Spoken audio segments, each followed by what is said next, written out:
horror movie fans. Welcome to Cold and Trash Horror Movie Grind the Podcast. I am your host, Ian. This is the show in which we grind on the absolute worst horror and sci-fi movies we can find and make fun of just how bad they are, as well as praise the good, cool classics that have been lost throughout time.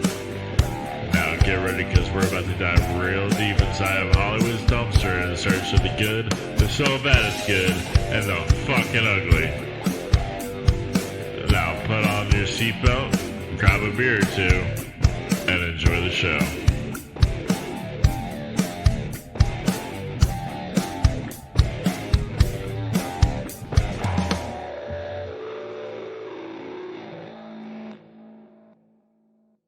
Hey everybody, welcome back to another one, Cold and Trash Horror Movie Grind. Today we are doing the Howling 6, The Freaks. It's a pretty cool movie. It's a Howling movie. You know, they're all pretty much fun. This one came out in 1991, directed by Hope Perello. I've got some friends here with me. Daniel and Dustin are here. What's up, guys? What's happening, man? How are y'all doing? Right. What'd you say about hell? He said he's That ready. didn't happen. He's ready to howl. Oh, he's ready to howl. All right, let's do it. Oh. Nice. So this movie was suggested last week by our one and only Dustin. What made you want to pick this movie, and specifically this Howling movie? I chose this one specifically. It's my personal favorite in the storyline. What I love about the Howling franchise is that every movie is its own story. They don't really connect, and the few times they tried to do it, it just failed. So it's best to just look at them as individual movies.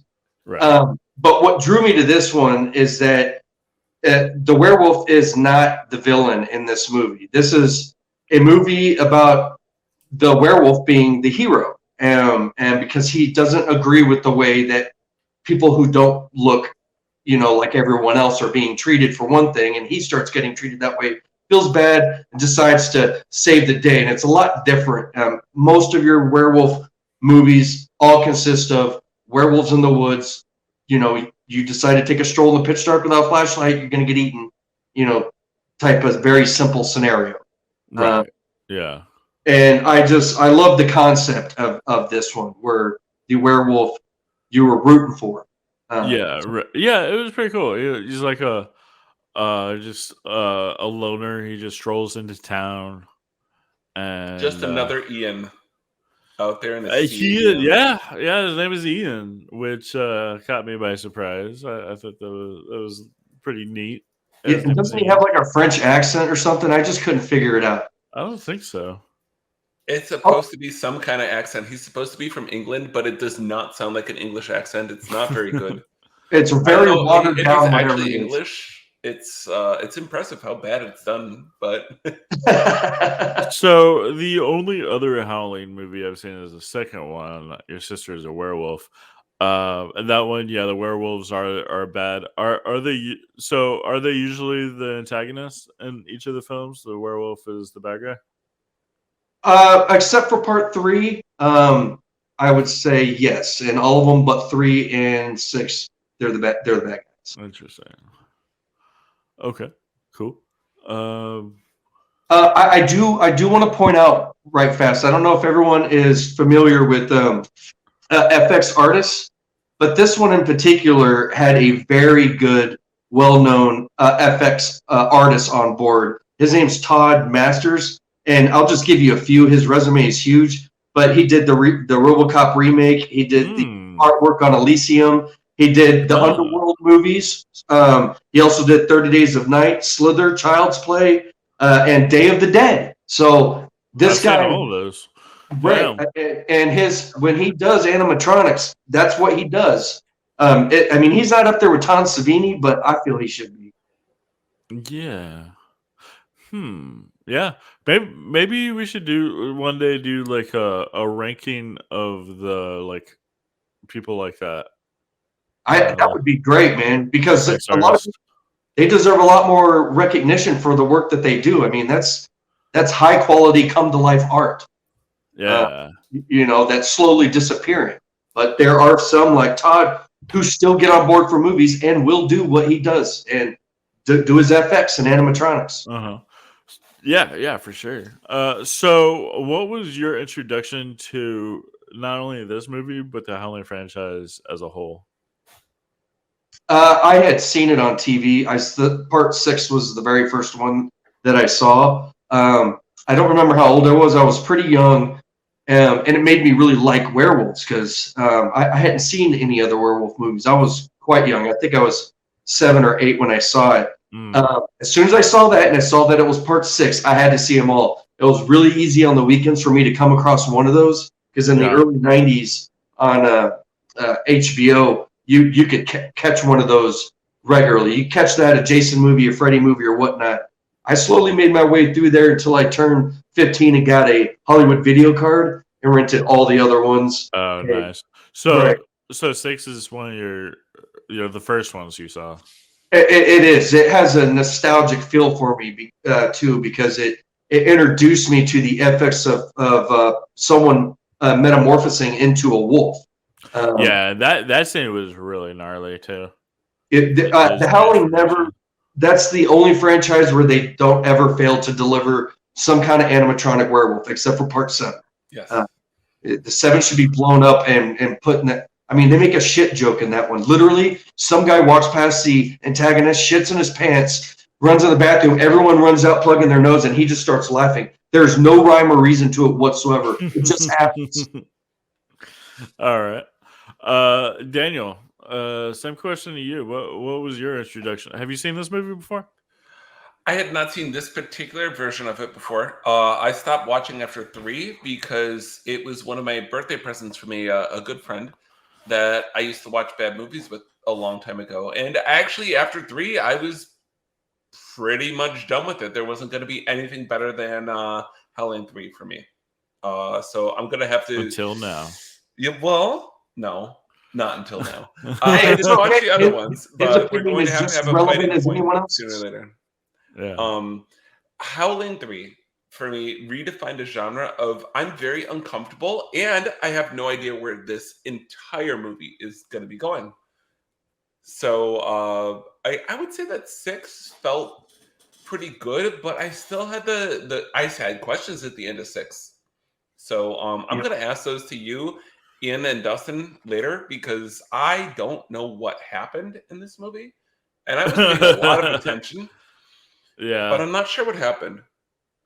Do we have a vampire in it? Maybe. Yeah. I'm very certain we did. Maybe. I've got questions and I've got answers. You're not going to like them though. All right. Yeah. So I did start out same way as Dustin though. I had seen some of these movies in HBO and I thought that it was just snippets of it because I was not really allowed to watch HBO. Late night sort of snippets, maybe some things at friends' houses and stuff like that. But I knew the Howling franchise before I saw my first movie of it, which was Howling 2, then Howling 1. I didn't know that Howling 3 existed. And after that point, I did not know that there was more movies made of it. So it just, I don't know, very under the radar, very fun, and very under the radar. Okay. Cool. As for myself, this is only the second one I've seen. For some reason, I don't know why I haven't seen the others, but the first one I saw, like I said earlier, was Howling 2, Your Sister's a Werewolf. And we actually covered that on my first podcast, Maybe So Bad That Good. My co-host Ryan, he picked that one. He has a big love for Red Brown movies. Which is always fun though. I mean, like Red Brown is great. I want to do some more of his movies, like Robo War, later in the future. But yeah. So I saw this one. I thought it was mostly pretty cool. It was pretty long and kind of boring during most of it. But the parts that were enjoyable were hella enjoyable. Yeah, like when we get to the freak show and see all that stuff. And then I thought some parts were hokey, like that cage, that like rubber cage that they put him in, like like where you all like see that, like did you notice that he was just like bending the bars like by barely touching them? Dude, at one point the cage wasn't even close. If you like paid close attention, you could have taken off at any time. There was no bottom to it. He could have just lifted it up and Right. just or he could have just bent the bars, because he was like every time he put his face through it, like the bars would like bend over his face. They did not care about value going towards those bars, that's for sure. Everything went to the werewolf and the vampire. That's it. I don't even think they paid the actors. Right. Dustin, why don't you tell us pretty much like the plot, basically. Sum it up briefly about what is this movie about? Sure, I'm going to tell, but I'm also going to show, because not everyone has this, and if you do, it's a treat, because this is what they used to do to cases from movies from back then. And I bought this in the late 90s, and look at this. Can you see it's a 3D? Oh yeah. Okay. You see what I'm talking about? This is with my flash style, yeah. Yeah, Beautiful. this was the awesome stuff. I mean, this is what I loved about, getting to buy DVDs and VHSs, is that they went all out with that. Now everything's just, it's automatically, you get it on a chip or you buy it on one of your streaming channels. But I wanted to show that I had that too. I've had this for 25 years, and I love that I have that, and I can look at the cover and do that. You finally had your chance to show it off. I had my chance to show it off, and there's a treat for the people who didn't know that. That's what it looked like. Also, a little bit of quick history. The reason there's 3 Howlings is because the writer, Gary Bradner, he's not really known for much else, wrote 3 novels, and it's called the Howling Trilogy. So he's responsible for those movies. Everything after 3, they obviously had to pay him to be able to call it the Howling, which is why none of them have anything to do with anything. So basically what we got Makes was a lot of sense. Yeah, with 6, we don't know who this guy is. He's literally just wandering around. He's a lone man, a drifter, vagabond sometimes, maybe. I don't know. He wasn't on a train at any time, but and he just goes to a town and looking for a job. Local cop gives him heckles him, but he finds a job just like that. Starts befriending people in the town, and as we get closer and closer to midnight, he starts having panic attacks because he knows what's going to happen. And boom! Next thing he knows, he gets captured by a vampire, and he's in a freak show. I like how he like looks at his calendar and says, "Oh no, full moon." Damn it! I knew something was coming out that day. I'm mad that they added that, because in the original first 3 movies, you don't need there is no moon. You don't need a moon. You're a shapeshifter. You can turn into a wolf whenever the heck you want. Yeah. Number 2 was definitely like that. With that. By the time you get to 5, they were like out there in the daytime and shit. Yeah. Right. Which is why we have the marsupial ones, because they're showing that these shapeshifters, it's not specifically just werewolves, or they change into whatever. Yeah, and also not only does he change during full moon, but we also get to see a spell that our antagonist says some words and he transforms on command, basically. Right. Yeah, he does have that. It takes a long time, but he does it. He does it, and Winston learns it in just one go. He hears it once, and he's got the whole damn thing memorized. Yeah, that is a very autistic man. He is he's great. He's my favorite character of the whole movie. But Winston, yeah. Oh God, yeah. Far and beyond. He has the most chemistry with anybody and the most interesting things to say. And it's sad because he's such an underdeveloped character. There's no humor in that. I really believe he's a... No, I agree with you, man. He nailed his job. He did his work. The thing is that the other characters are not like him at all. Everybody else is so one-dimensional, so painfully bad. It's just like, I just wish everybody was like Winston. This cat had a lot more chemistry. They are all one-dimensional than anybody else did. Oh, like Bruce Payne, he's the same guy in every single movie he's in. Like Warlock Part 3, The Highlander, Dungeons and Dragons. He's just this ominous, weird dude up to no good in every movie he's in. Yeah. But also the daughter of the guy he's staying with, like that's such a and she's number 2 for me of good characters in this because she's bad, but like not as bad as everybody else is. She just wants to fuck the guy, and it's reasonable. He's foreign, I guess.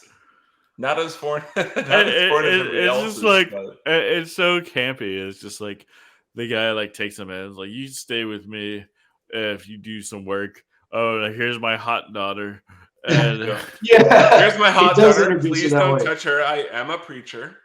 I think he was actually trying to hook her up. I felt that way too, and I love that they attempted that character rapport where they wanted you to feel like he was being brought into the family, and he helps the dad pull a couple boards off the house, and then out of nowhere he's like, "You're the greatest thing that ever happened in this town." I'm like, y'all should have built on that a little bit more, man, because all y'all did was start a fence. Okay, he's got some shitty neighbors. Yeah, you must have the worst neighbors. Help you with this, and nobody did. Do what now? Everybody could have helped him with that, and like in the neighborhood, they're like, "Nah, this guy's a piece of shit. I'm not gonna do it." He gets treated like the cop treats Rambo in the first Rambo movie. We don't like your kind around here. What are you doing in this? The second he shows up, a generally buff white man, you should love me. Come on. Yeah, they did the switcheroo because the sheriff was like Hispanic. Usually it's like a town like that, it's a white guy who's like horribly racist towards it. This time it's a Hispanic guy who's just like giving this random guy shit for no reason. I don't know anyone's he could have been Asian for all I know, because the main character was French, he was German, and he was Australian all at the same time. Yeah, well, Ian is like a English Scottish name, so I do think I remember someone asked him where he's from, and he said England. He's like, that's a long way across the pond or some shit like that. Yeah. Yep. But yeah, so like he was like, here's my hot daughter, and I don't think he even did say like, don't touch her. I think he was actually trying to hook her up. He was totally trying to hook her up. And she was like, she wanted that D so bad, but he was just like, no. She's weirder than he is, and I think that's notable in this. She was way freakier than him. She brought him to that circus, and he was like, the whole time he was like, no. Like, no. The and moment... Deus Ex Machina, he was supposed to be there because he was supposed to be exploiting these guys, but he's like, yo, I don't like it. I'm not into it. Yeah, really? Yeah, they were so bored during the freaking exhibit. He tried to blame her dad at one point too. I don't think your dad would approve, I want to see these. Yeah. Turtle Man.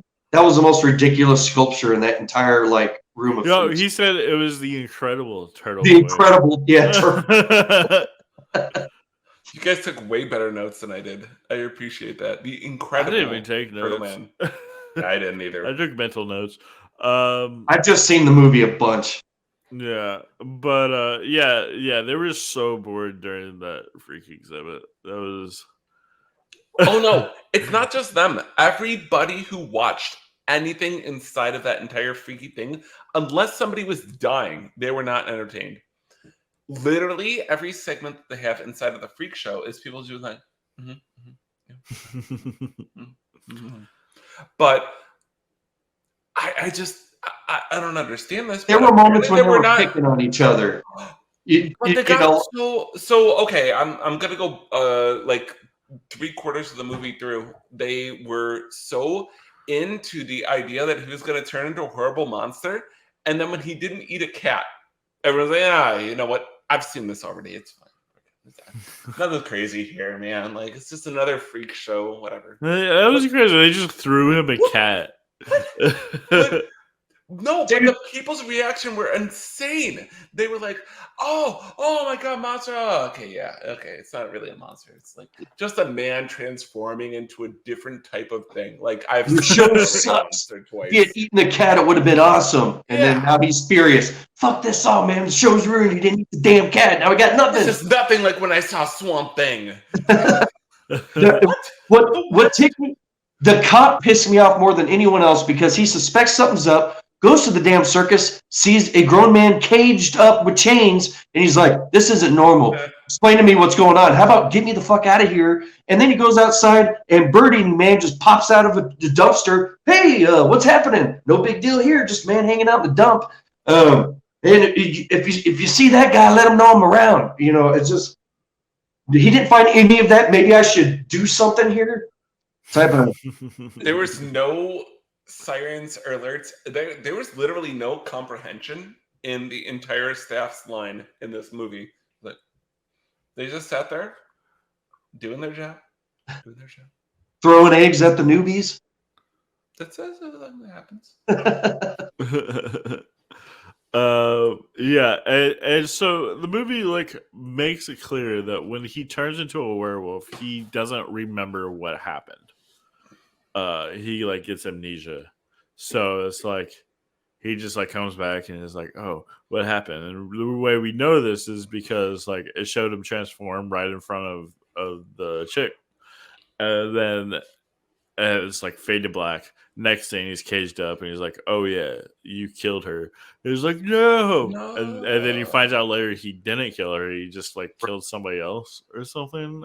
Right. So the werewolf actually has his cognitive awareness, and when he's human, he doesn't have that. So the werewolf has his thoughts and all that. It's like having the same personality, but in two different forms. Yeah. So one remembers the other.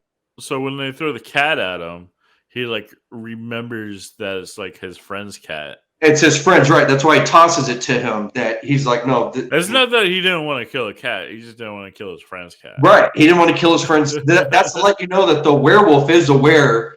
You know, so and he's taking control. A werewolf. You can say he's a werewolf. A werewolf. Knee slapper. But yeah, so that's really dumb, but thank you, Ian. There's a lot of dumb shit. There's a lot that's very dumb in this movie. Sorry, Dustin. Name another one, Daniel. Oh my god. Okay, we don't know what's going on with our antagonist in this, but he's a vampire, right? Yeah, right. He's a vampire. They give that away because he has a coffin, so they, you know, sure, they let you put two and two together. I feel like burst into flames. They didn't know how to end the movie, so they were like, "Fuck it, let's put a vampire in there." Dude, that vampire looked wicked, man. That work they did on him to this day, I still think that old solid black vampire was freaking scary looking. Yeah, no, very true. His makeup was really cool, pretty original. I have a very big bone to pick with the first half of the movie because all the cool stuff that we just talked about did not happen there. Yeah, that's true. The first half was boring as shit. Right, it's all dialogue and very slow, and that's because it was a poor attempt to watch a town become cheerful now that a drifter has come in and made their lives better. They just failed to deliver that whole concept. Mm-hmm. My biggest problem with it is that it had zero character development. You could have done it in like 3 20-second scenes if you wanted to develop Lizzie and Ian's relationship. You could have done that in a montage that would have taken literally 60 seconds in total. And it was so sad and so boring, long.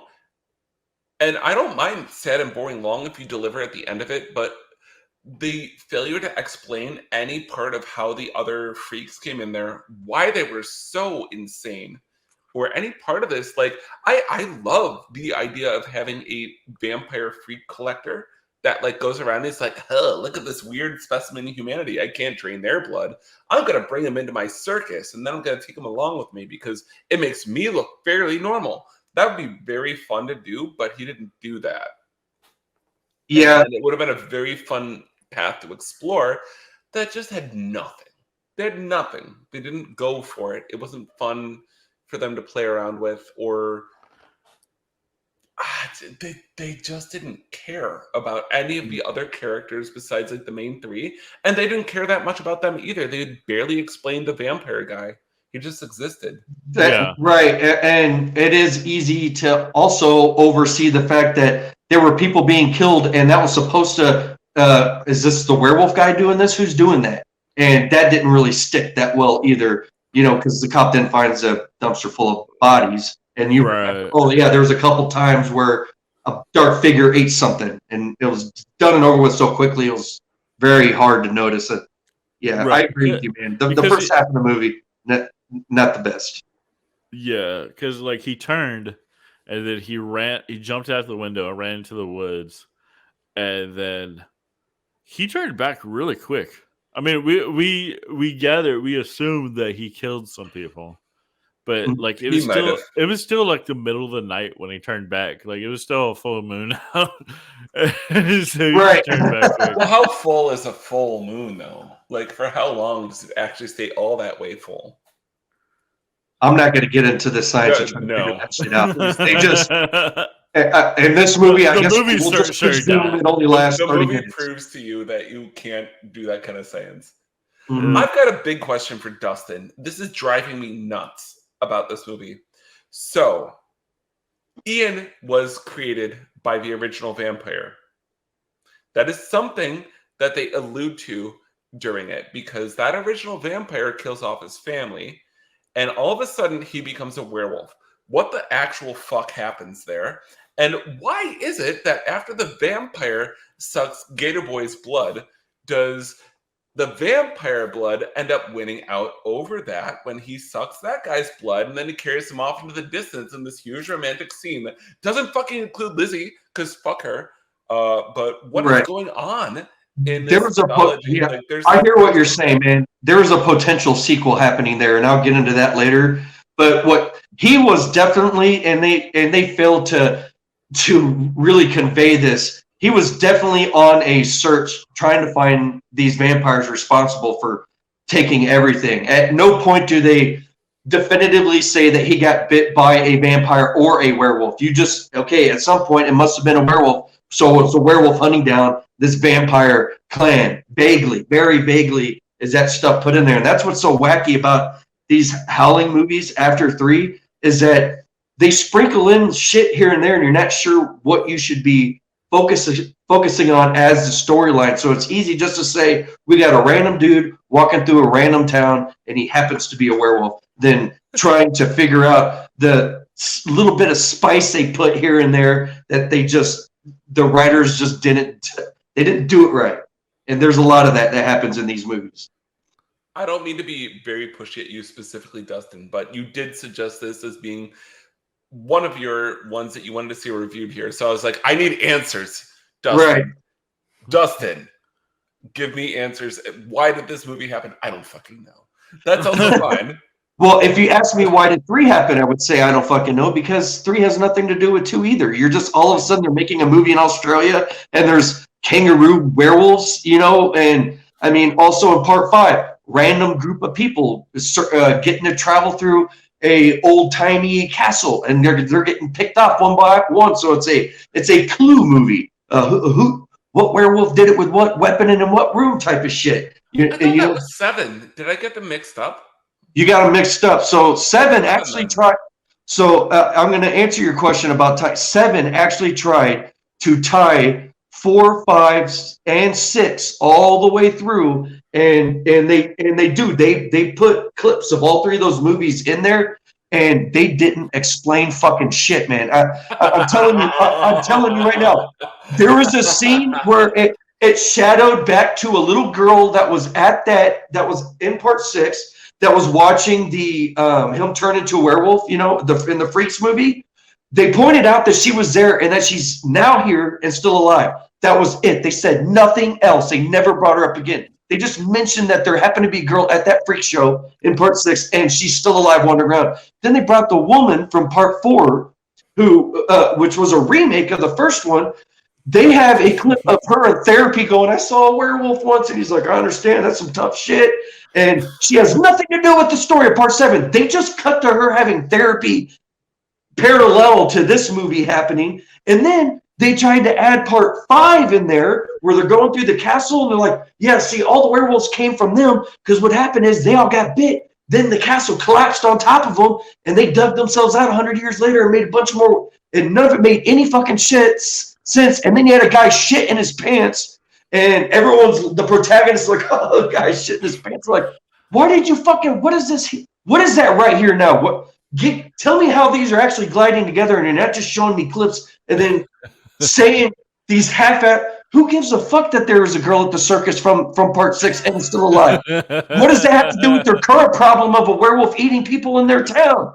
So it just they did. That's why. So when I can't give you the answers and I know that you want, 7 tried to do that and they completely destroyed it. It made no fucking sense. It's best to not even think about it. And their werewolf delivery at the end was complete bullshit. It was 2 seconds. You don't see a werewolf the whole time, and you're like, I better see a fucking awesome werewolf. And this girl goes, surprise werewolf, and then boom, credits. I like slap my eyeballs. Maybe something happened. Was that longer than a split second? It was 1 second. I had to pause it to see the werewolf. I just saw stretched out eyes and a tooth, and I was. This was somebody made this with fucking Play-Doh and cardboard. What the hell's going on? Tell us how you really feel. Yeah, that's the end of my rant. Just don't get me into part 7, man. See, that's what makes it. I just want to get you back into part 3. Part 3 is my absolute favorite, but that's not this movie review. You can talk about it, man. We can talk about it. Part 3 is awesome, man. We're only 30 minutes in, and we've pretty much covered the entirety of part 6. It doesn't happen. That's my biggest problem is when I judge a franchise, I judge it based on its either 1, its best link, or 2, its worst link. And I just don't get them after part 3. And I know that's understandable. But 2 and 3 are so good. In a bad. Dustin doesn't like 2. Yeah, I don't like 2. I'm one of the. There is a community of werewolf followers that just love cult werewolf movies, and it's all about the transformation, the werewolf, the seeing a person turn into a werewolf. That's if you go into like Facebook groups or follow some shit like that on Instagram, people are always talking about the great transformations. So, and there are other people like different werewolf movies for different reasons, but for part 2, I felt the FX was cheap. They all looked like strung out hookers held up in a warehouse doing God knows what with too many close-up of their eyes. That was fun. It's a part I love that. Also, it's like a BDSM club. I felt that they just put a little bit more money towards their makeup and made their faces a little bit more scary. They look like pissed off crack addicts. I don't know. The werewolves suck, but the show itself is good. Oh yeah, it's a great movie. And it's the only one that's actually a true sequel.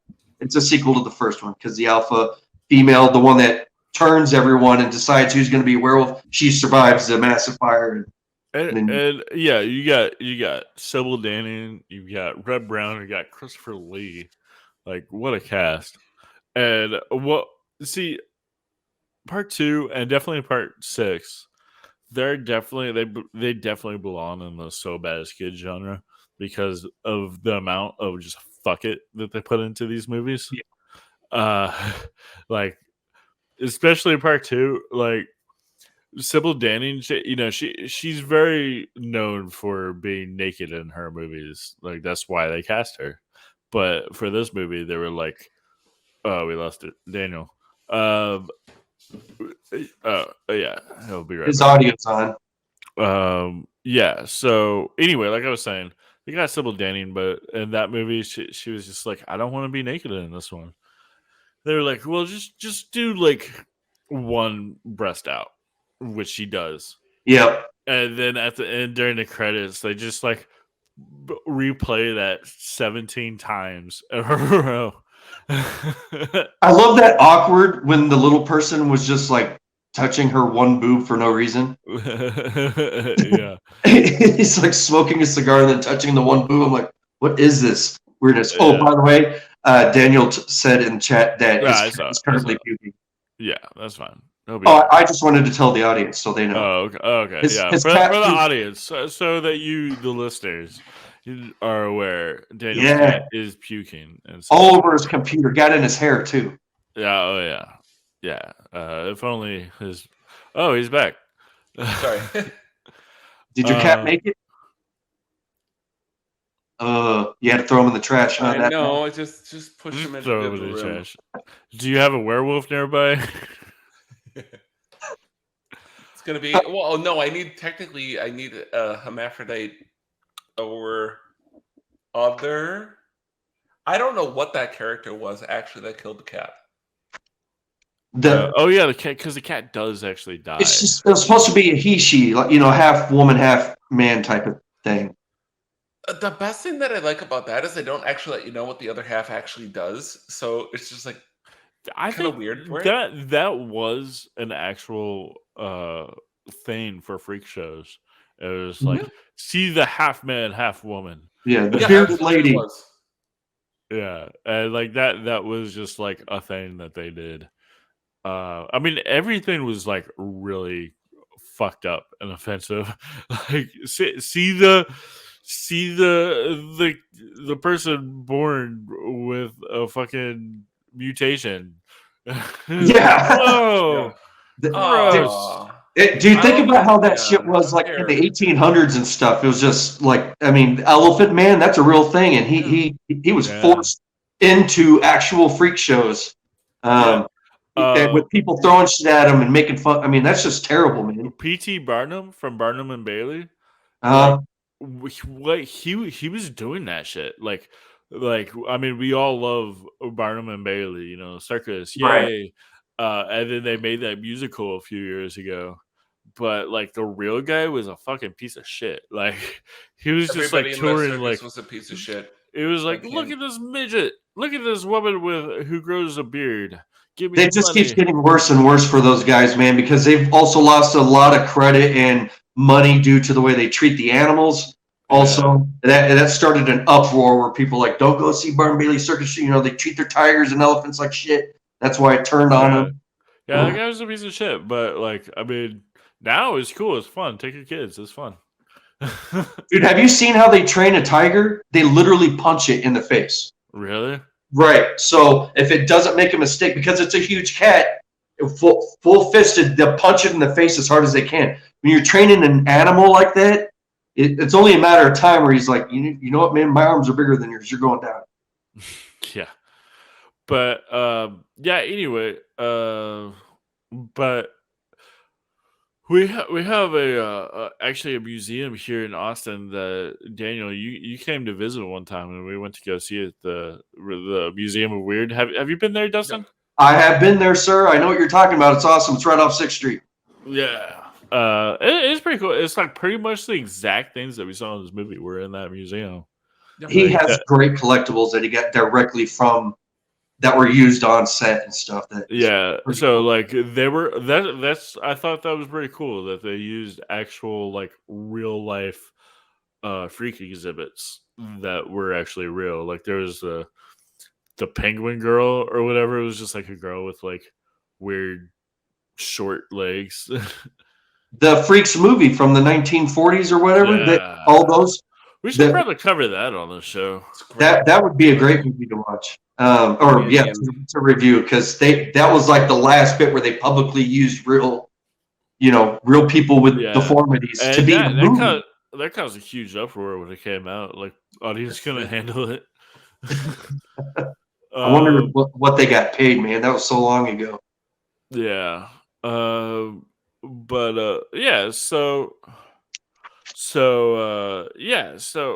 like I pitching sequels, prequels. No, we're not there yet.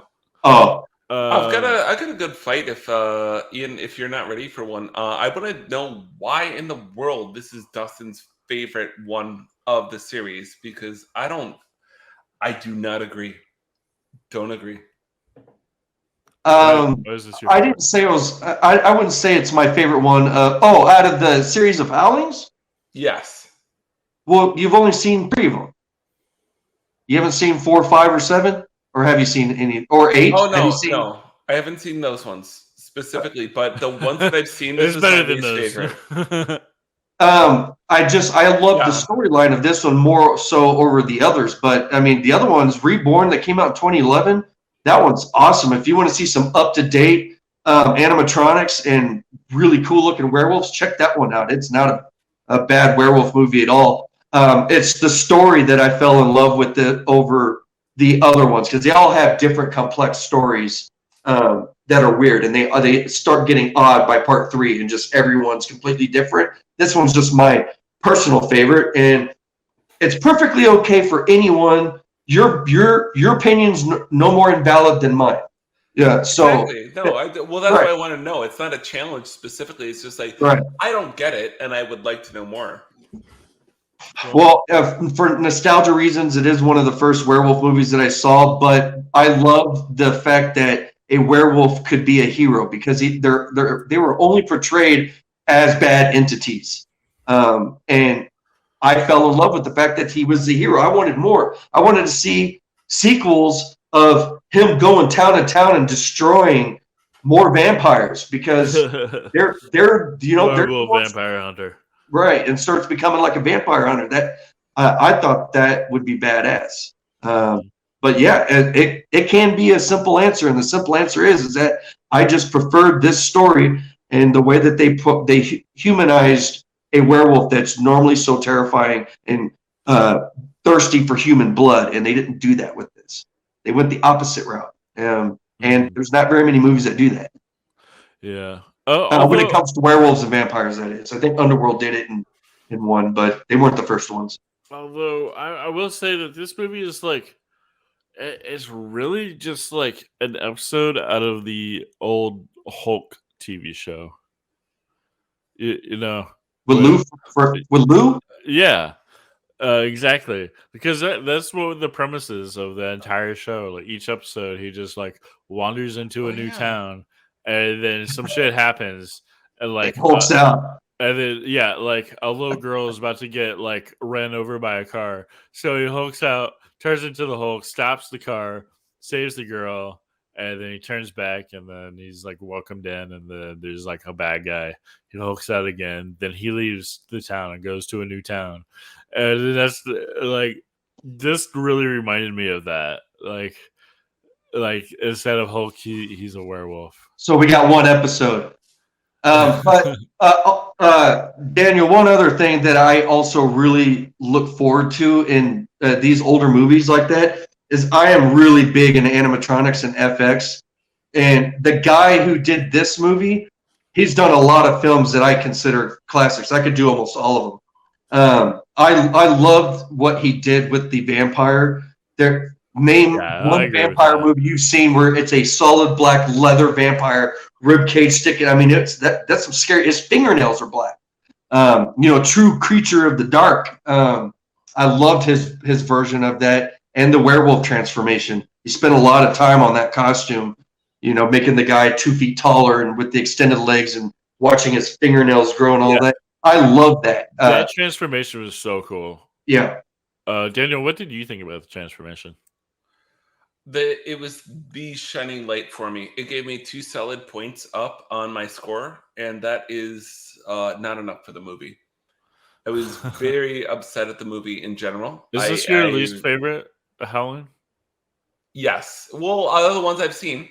Yeah, and Dustin does have a good point. I have not seen all of them yet. I've seen 3 of them. Yeah, apparently they're all like really shitty. Oh no, but like the early ones are so fun. Yeah, and the later ones are real fucking stupid.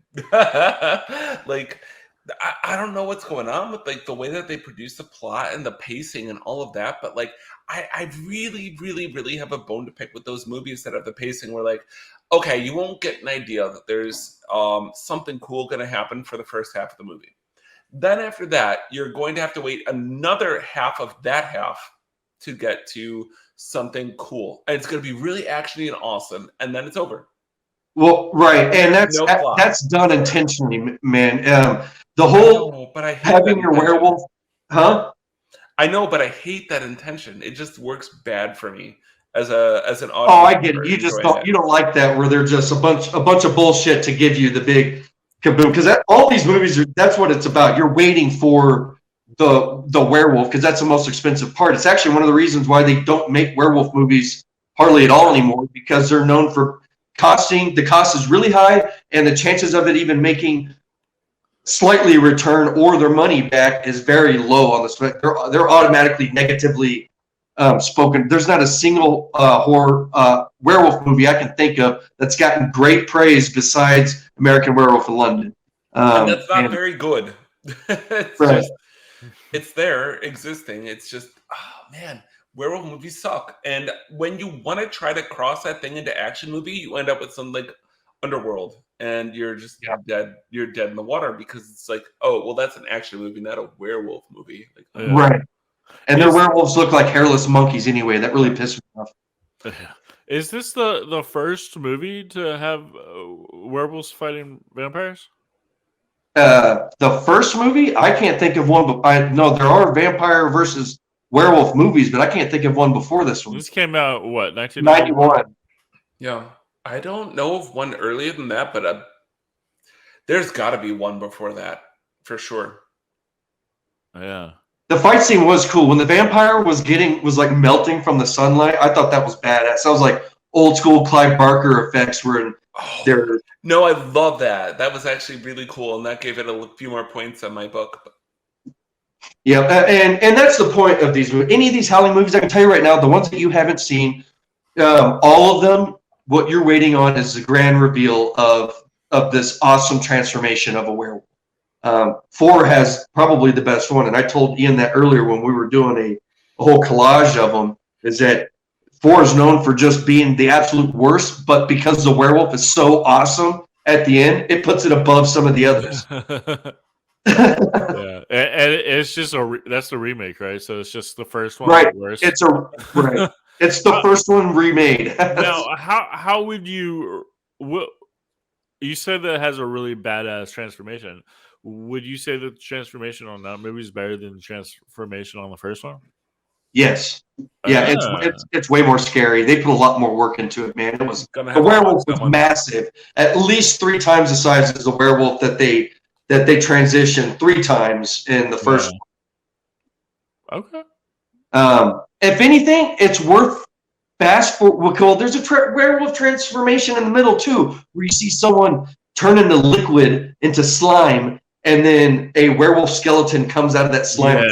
Yeah, you were explaining that to me. That sounds so cool. Yeah, I mean, if anything, if you just can't watch the bullshit acting because they all have bullshit acting, fast forward and just watch that shit. At the last 10 minutes, you're gonna see this ridiculous werewolf, and it is massive. It is huge. It's as big as a room. Its arms stretch all the way across the whole room, and its jaw. I mean, I have no idea how much it costs, but I'm sure it costs a pretty penny because they didn't put any money on anything else. They definitely not the acting.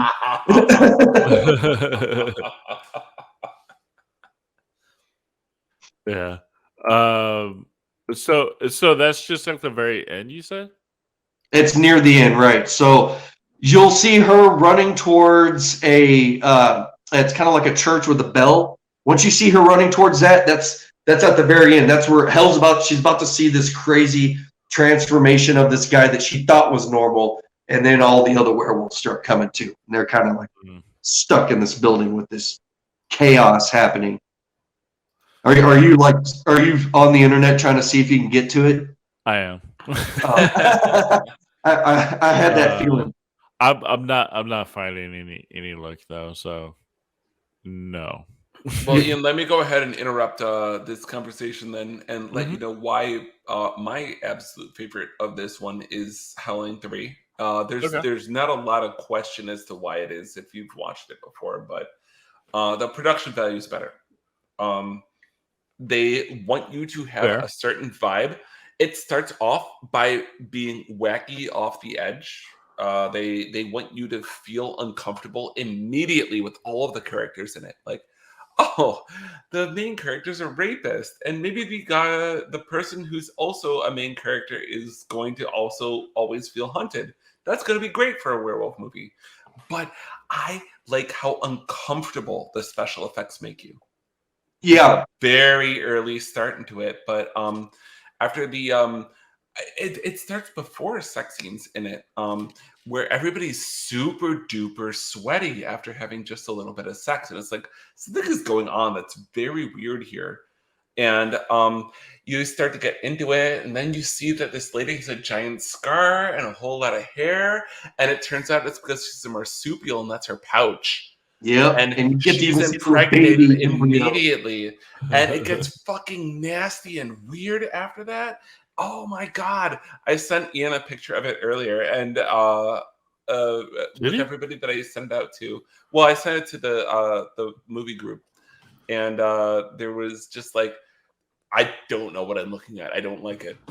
It was just horrible pouch baby with all the hair around it, and I think what's really great about this particular movie is that the special effects make you feel uncomfortable. They're fun. They're nasty. They're very murdery and very skeletal. You know, you've got is it Kenji? Kendi? He gets burned at the very end of it, and he is a shaman, and his skeleton comes to life and bites people's faces. And there's just, it goes all the way across the board of being just a so bad it's good movie in all these different gross, nasty, fun ways. And it makes you feel really uncomfortable. The three nuns, dog-faced nuns, are probably the best prosthetics in it the first time they show up. And man, I just don't know. I could gush about that movie all day. I still need to see this one. You've got to see that one, Ian. It is loved in the werewolf community because of all the transitions. There's a lot of them. I mean, a lot of. What about when Olga gets all 6 of her tits out? That's great. Yeah, I was telling him about that earlier. It's a bunch of marsupial boobs. It's still PG-13 too. That's crazy. Oh, is it? Wow. Yeah. How do you do that with 6 tits? There's 6 tits in it, and it's PG-13. So I'm thinking in the future we'll definitely cover that one and probably do 2 again. Well, it'll be 2 for the first time on this show, but we did do it, like I said, on my first podcast. Dude, I just do part 7 just so if there's anyone in the world that still owns a copy, I can get them to burn it. Right. Okay. Well, I guess let's go ahead and do the prompt. Sequel, prequel idea. Or since this is a movie that is about a lone drifter coming into town, you know, like we were saying, which is like kind of its own genre of itself. There's so many movies that feature this. Like, remember Daniel on my old podcast? I had you on a guest for it when we did Last Man Standing. Mm-hmm. Do you remember that? Like, sort of. The Bruce Willis movie. Oh yes, absolutely. Yeah. Okay. Yeah, I was gonna say, was it how many gunmen were there in that one? Oh yeah, there were like 70, and he just like shoots bullets like go pop pop pop pop pop, pop like crazy, and they go fine. But anyway, so like my question to y'all is, if you decide to go this, you could still do the sequel prequel idea if you like, but also maybe if you want to do what movie featuring an already existing movie featuring a lone gunman, or not gunman, just drifting into town and like fixing the problems in that town would be best fixed, like better enhanced by making him a werewolf. I have an idea. Of course, I have to go with. Think about that. That's great. I did put that in the itinerary. You did. I have ideas for both. I wrote them down. But for example, my idea is, of course, I have to go with Sergio Leone's Fistful of Dollars. Yeah, you have Clint Eastwood, the man with no name. He comes into town. He sees that it's like this piece of shit town in somewhere in Mexico, filmed in Spain, and like he sees that there's these 2 gangs. Like they're both just like trying to fuck each other over, and then he gets hired by both of them to fuck each other over, but he turns into a werewolf at certain times and just like fucks them up. But like he does it in secret, so like everybody's like, if you heard about the other gang, they have a werewolf, like, oh, what's up with this? You should go do something about it. And Clint Eastwood is like, okay. And then he turns into a werewolf and he kills them. Fuck yeah. Dustin, what about you? What do you got? Well, I had ideas for both. And I'll say the first one quickly. The first one is a sequel, and that's they missed a huge opportunity here, and Todd Masters, I think, knew that because he implemented it into the Underworld movies. Winston was bitten by a vampire and then bitten by a werewolf. We didn't see him definitively die. What I would have loved to have seen is a continuation where he and the Lone Ranger, who isn't lone anymore, is teaching him how to harness the good in both of those abilities combined. And Todd Masters eventually gets to do this in Underworld, because in Underworld, that's what happens. One guy who's a werewolf, he then gets bit by a vampire, and you get to see what a werewolf vampire looks like in part 2. They totally could have done that, and it did look the same. He could have been solid black, like, the vampire, but much bigger and brawly like a werewolf. And that could have been them. What they're doing is going town to town, saving the day type of shit. But as a lone drifter movie with werewolves, man, I went with Mad Max, The Postman from 1997 by Kevin Costner. Oh, The Postman? Yeah. and Rambo. Those were my 3 picks for the lone. Rambo, bare-armed, going town to town, ripping werewolves in half, and then keep going like with his bare fucking. Wait! Hold on. You said Rambo's killing werewolves, like Rambo. Yeah, Rambo. Yeah.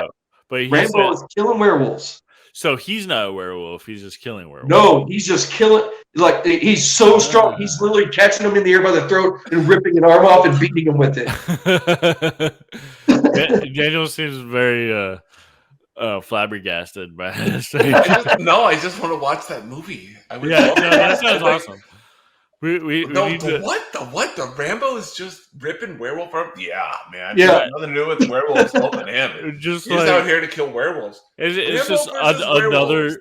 Really? It's just another movie in the Rambo franchise, but totally. They just go straight for it. He's killing werewolves, and that's Rambo Part 6, The Dark Moon. That's what they'll call it. The Postman with Kevin Costner, same idea. He's disguised as, I'm just delivering some mail. Oh, is this a werewolf?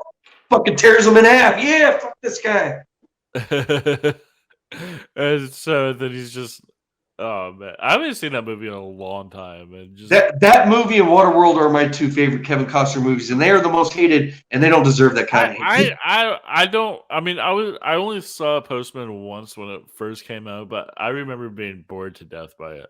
But, dude, it is the greatest movie of all time.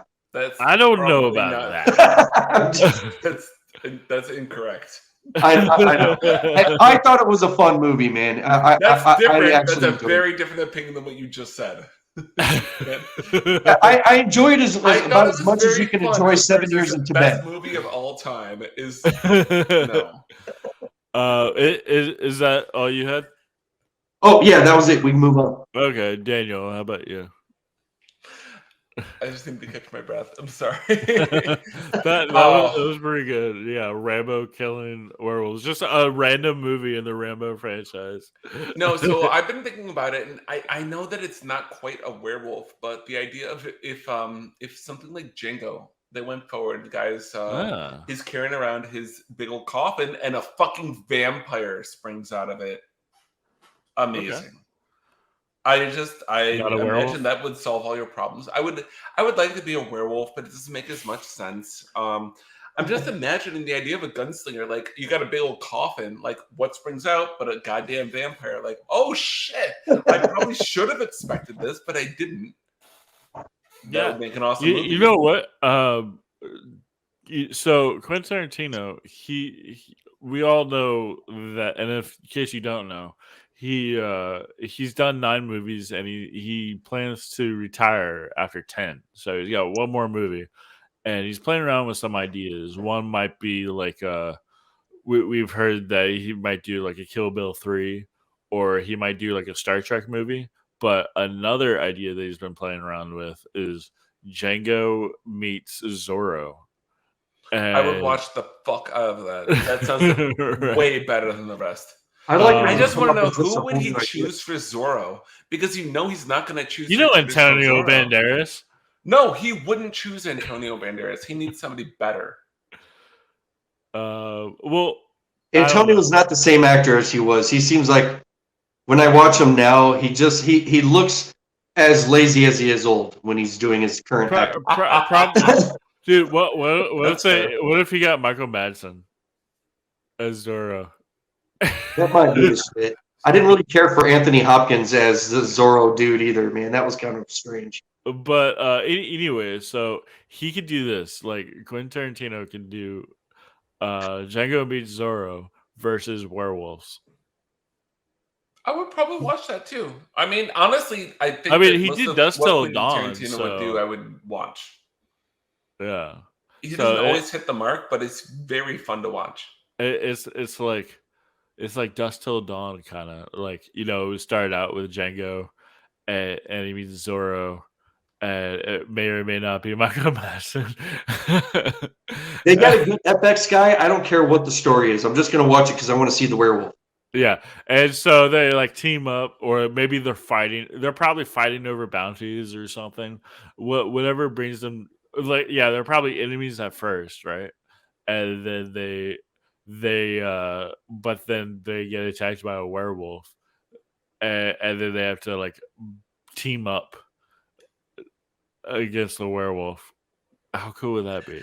Let's do it. And I know that it's not going to work with a vampire specifically, which is why your idea of having a Mexican standoff basically going, but like somebody brings to a village a big old casket and they open it up and then like, boom, fucking supernatural creatures jump out of it. Like, what the shit? You would like totally turn the tide of it, and that doesn't have to be the end either. That could be the problem later. But like, imagine starting a movie that way. Also about Tarantino movies is they're all connected together. Like he connects characters together, so it could be a prequel to Dusk Till Dawn. Yeah, he does do that. Same as M. Night Shyamalan and I would still watch that. Still watch it. Yeah.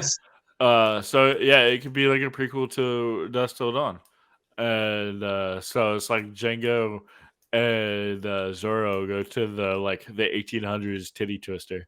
The real prequel that I want to see, though, is I actually want to know about this vampire that was gathering a freak show. He has a lot of story to tell, and he said none of it during our entire show. Right. Yeah. I want to know what he sounded very genuine and very interested in doing a certain type of thing. There was what a the little hell bit. is his point? There was a little bit. We heard Not that enough. like our main guy Ian, his dad was like trying to like bring him down or something. They deprived us of a lot of good opportunities to make the movie better and decided to sell us short a little bit on that stuff. So it's up to our imagination to fill in the gaps. And that's why it makes it so bad as good, because that level of fuck it involved. But yeah. Anyway, Daniel, continue. No, Yeah. I for me, I would have really liked to see like how as a vampire do you decide that doing a freak show is your thing? Because he was extremely charismatic. He pulls every vampire trick in the book other than having a woman sleep with him. But he could have done all the rest of them.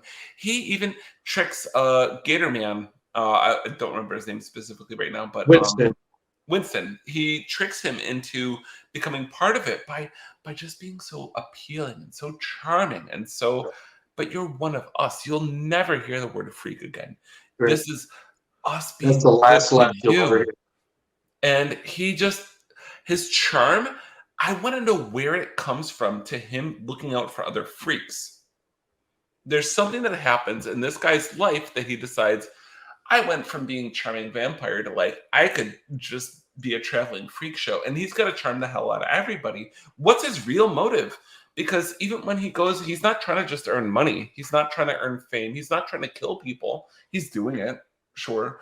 But he's doing it for food in a nutshell. He's traveling from town to town, picking off a couple people at a time where it's almost unnoticeable. And he's doing that as his job where he can be out in the public. And that's how this is what I feel is what his reason is for doing a traveling freak show, is that he's a freak himself. He can empathize with them. So that's a job opportunity. And he has a reason to go town to town to town, eat a couple people nobody notices or throws up any huge red flags. And then he just keeps on doing it. But this can't be his first actual fuck up, right? He's got to have made a mistake before where he had needed to slaughter a whole town, right?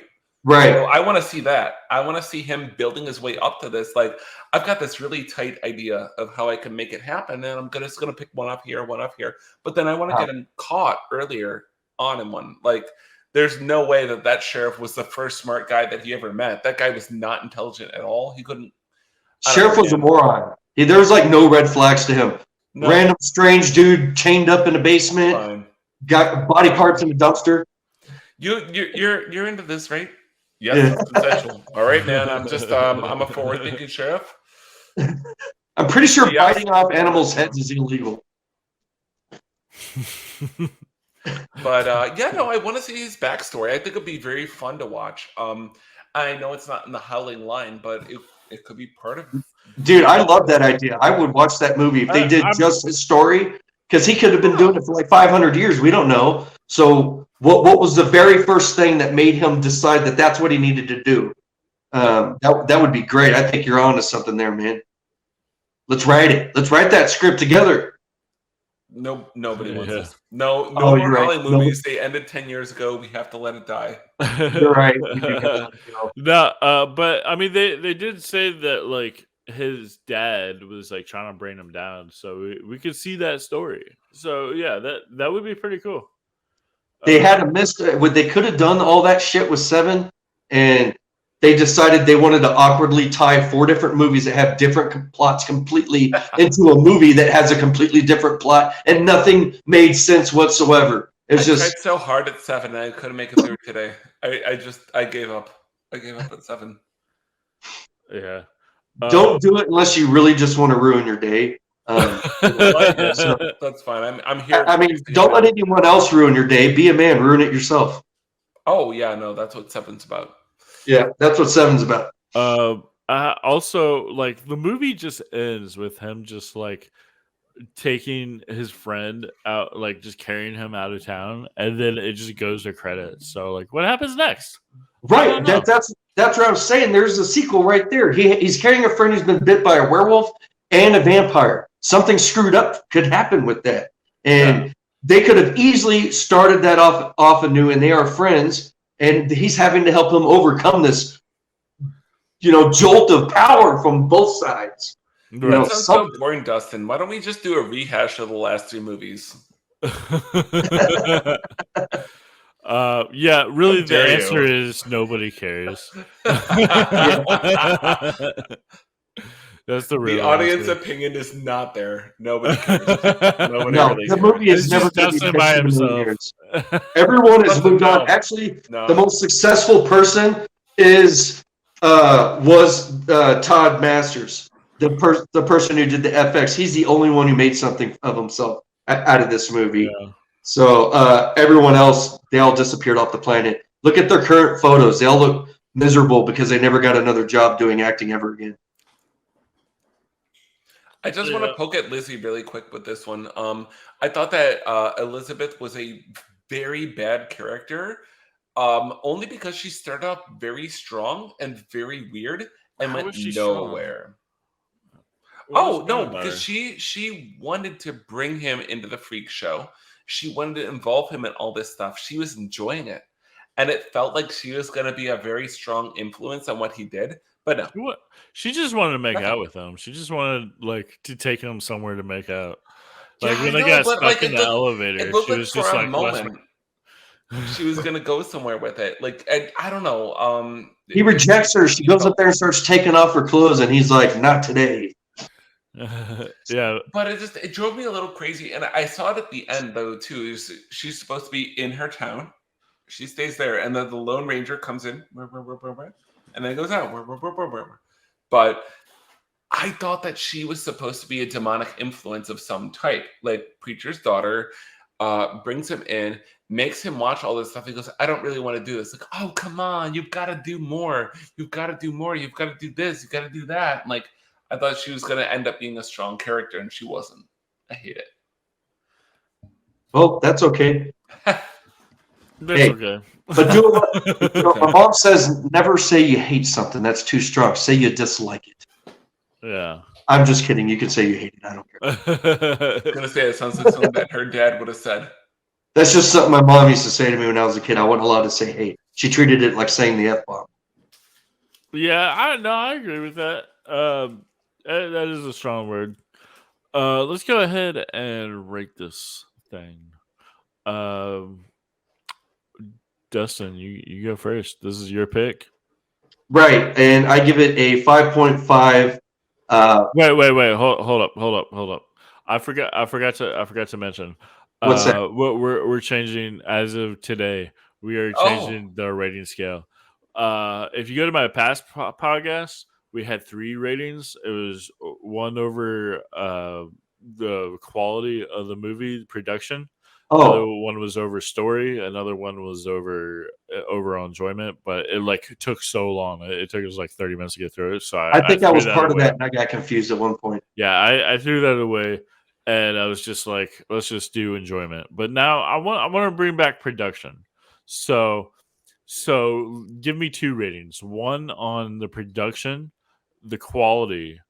How do you rate this from like a low budget piece of shit you could see the fucking like camera in the Right. mirror or something, I hear you. And then up to like really good, and then a second rating of your just how did you enjoy it as just a movie that you enjoyed watching. So I'll give it to you. So first, give me production. sure, production, I would give it a 7.5. They didn't have much money to work with, but they were smart with what they had, and they put it all towards the FX and the animatronics. So that was their only saving true grace when it comes to this. Because yes, it wasn't a fantastic story, but they knew where to put the money to make some fun out of it. So for Okay. that reason, I give it a 7.5. As far as enjoyment, personal enjoyment, because it is so boring, but it has a lot of nostalgic feel for me. This is gonna sound low because I suggested the movie, but I give it a 5.5 out of Oh enjoyment wow. because you are bored. But out of the whole Howling franchise, because if we're talking about those specifically, I would give that a 7 out of all of them. Okay. Yeah. Right on. Sweet. Daniel, how about you? What do you have for production first? For production, I'd give it a 4.5. I'm Four sorry, point five. but What? Wait. Actually, oh Dustin, yeah, you didn't even say what either. What? What do you? Give it a 7. Weird third arm on a small guy. Nice. And then the other one. 5.5. One-breasted woman. or 5.5 breasts. Five Right, breasts and then one breast. right. all right. Daniel, your turn. no, there's no way I'm doing that again. I really didn't like this movie for a lot of reasons. But you gave it the production. You gave it like 4.5. What? I would go ahead with the 4.5. Moments that I actually enjoyed watching special effects out of the rest of the movie that didn't have them. All right, taking it very literally. Okay, Yeah, I like it. yeah. I'm sorry. It made me very mad on that. I far prefer all of the rest of the movies that were in this genre, or excuse me, in the series that you could actually watch stuff happening during the whole movie. So, I mean, your other one was plot, then? No, it was just Not overall plot. enjoyment. Oh, overall enjoyment. Overall enjoyment. I'm going to give it a 2 then. God damn. Yeah. The 2 out of 10. You I hated would this not movie. recommend this. No, I would not recommend people to watch it. I won't be mad at them for watching it, which would be a 1. And I won't be actually like, I'm not going to talk to you anymore at a 0, but I would definitely not choose to ever tell someone to You've watch been this saying movie. this a lot for the past few movies. You've just not been enjoying the past few movies that we. Oh no, but this one's particularly bad. I don't think it's a good movie. But what do you give it? 2 what? I would say 2 out of 10 things in what may or may not be a vampire. All right, cool. All right, I understand. That's cool. Dustin loved it and Daniel hated it, or Dustin kind of loved it. I don't know. He didn't love it as much as I It's thought hard he to would. tell how you feel about it because you're like praising it, but you're also like, yeah, this movie is only like, nah. Right. It all had to do with the animatronics for me. That's one of Yeah, my favorite things about and 80s and yeah, 90s movies. for Yeah. sure. I Yeah, love that, yeah. but it hurt that they had to go so far to get to that point.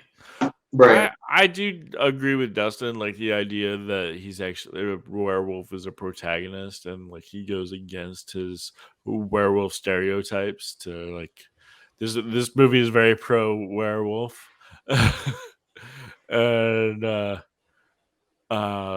yeah, as far as production goes, I think the production is pretty lame.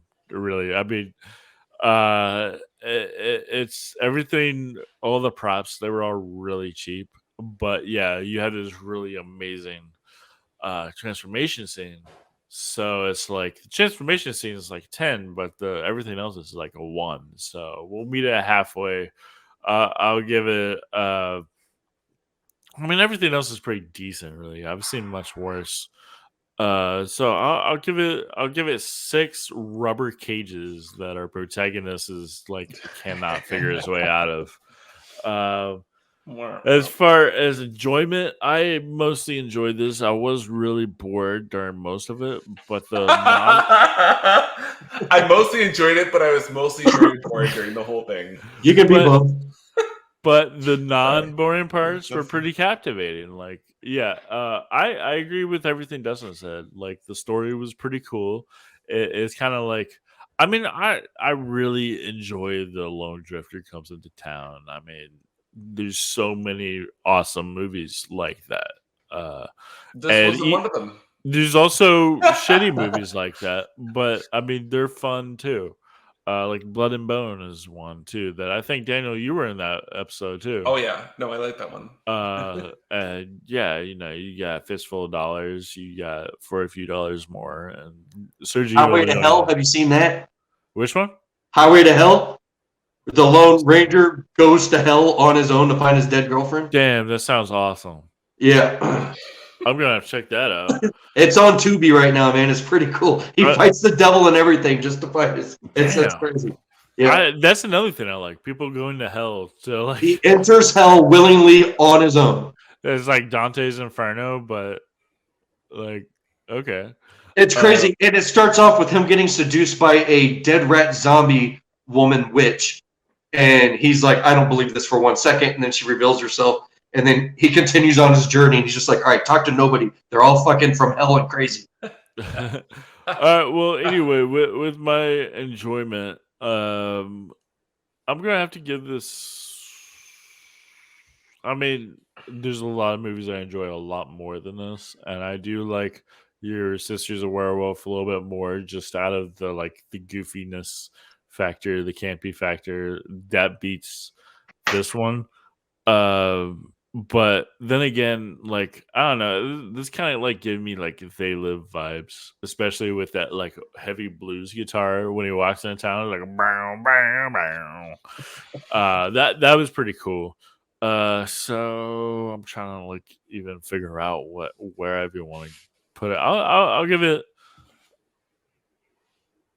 I'll give it 6.5 preacher's daughters that that want to fuck me. I would like that too, I guess. So, but no, or really 6.5 times I reject a preacher's daughter. that sounds more accurate. I've told you 6 times already. Yeah. 6.5 was enough. Yeah. So that will conclude this episode of Colin Trash Horror Movie Grind. Next week, we're coming back with Willy's Wonderland, which is Bree's pick. So we're going to see. I've actually never seen that one. Have you all seen that one? Yeah, I've seen it. Amazing. I seem to be Very the only good. one in the world who hasn't seen it. It's based off a comic book, so. Oh, is it? Okay. Yeah, you can if you want to read the comics first. So, yeah, so that's Five Nights at Freddy's the movie. That's a cage exploitation flick. You know, Nicolas Cage. He exists in a genre of his own. This movie came out. What was it? 2021. Yep. Yeah, 2021 or 2020, one of the two. You can still watch it on Hulu. Spoiler alert: he does not say one word. Yeah, I have Oh, heard right, that. yeah. I have heard that. Yeah. Yeah, that's, that fun fact, that was actually going to first of all, it was supposed to be our first movie that we were going to cover on this, but we ended up doing Creep Show instead. It's fair. I think Yeah. Creep Show makes more sense for your very first. Yeah, that was a really good first episode. But yeah, check us next week when we do that. And until then, I will thanks Dustin and Daniel for joining. Check out Dustin's YouTube channel, Your Tap Water's Crap. And until next week, I will plant you now and dig you next week. Awesome.